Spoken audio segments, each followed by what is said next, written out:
أرني مهارتك يا مسلمة.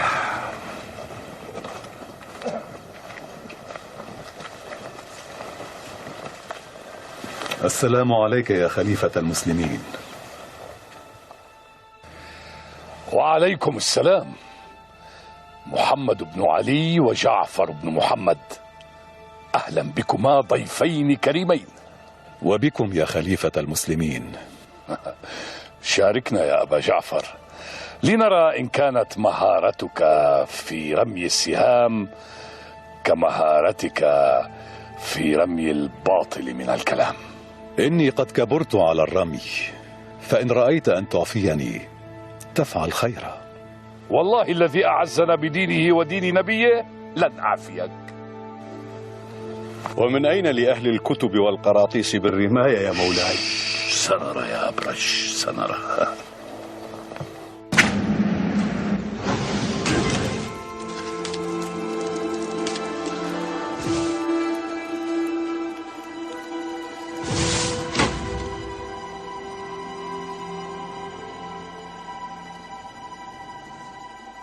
أحسنت يا أبا جعفر.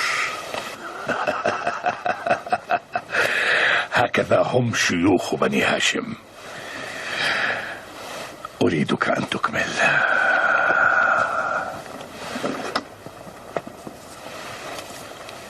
أكمل يا أبا جعفر، أكمل.